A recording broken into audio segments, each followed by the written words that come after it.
তোমরা অনেকেই জানো বাংলা বক্সের সেই সোনালী দিনগুলো যেন আস্তে আস্তে হারিয়ে যাচ্ছে।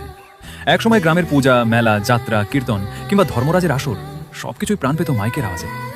দূর থেকে ভেসে আসা বাংলা বক্সের সুর শুনলেই মনে হতো উৎসব শুরু হয়ে গেছে। শৈশবের সেই দিনগুলো আজও চোখের সামনে ভাসে। নতুন গান বাজবে বলে কত অপেক্ষা, প্যান্ডেলের পাশে দাঁড়িয়ে বন্ধুদের সঙ্গে আড্ডা, আর রাতভর মাইকের সুরে মেতে থাকা মানুষজন। সেই শব্দ শুধু গান ছিল না, ছিল আমাদের গ্রামের সংস্কৃতি, স্মৃতি আর আবেগের অংশ। কিন্তু সময়ের সঙ্গে সঙ্গে অনেক কিছু বদলে গেছে। বিভিন্ন নিয়ম কানুন ও বিধিনিষেধের কারণে অনেক জায়গায় মাইক ব্যবহার কমে যাচ্ছে। ফলে একের পর এক বাংলা বক্স নীরব হয়ে পড়ছে। যে বক্সগুলো একসময় হাজার মানুষের আনন্দের সঙ্গী ছিল, আজ সেগুলো অনেক ক্ষেত্রেই শুধু স্মৃতি হয়ে যাচ্ছে। একজন মাইক ব্যবসাদারের কাছে একটি বক্স শুধু লোহা, কাঠ আর তারের সমষ্টি নয়। এর সঙ্গে জড়িয়ে থাকে বছরের পর বছর পরিশ্রম, স্বপ্ন, ভালোবাসা এবং মানুষের হাসি মুখ।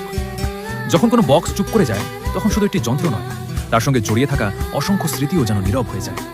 আমরা সবাই চাই পরিবেশ ও নিয়মের ভারসাম্য বজায় থাকুক, কিন্তু একই সঙ্গে বাংলার এই ঐতিহ্য, এই সংস্কৃতি এবং বাংলা বক্সের আবেগটুকুও যেন হারিয়ে না যায়।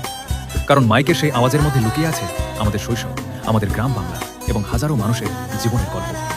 হয়তো একদিন বাংলা বক্সের আওয়াজ কমে যাবে, কিন্তু তার সঙ্গে জড়িয়ে থাকা স্মৃতিগুলো কোনদিন বন্ধ হবে না।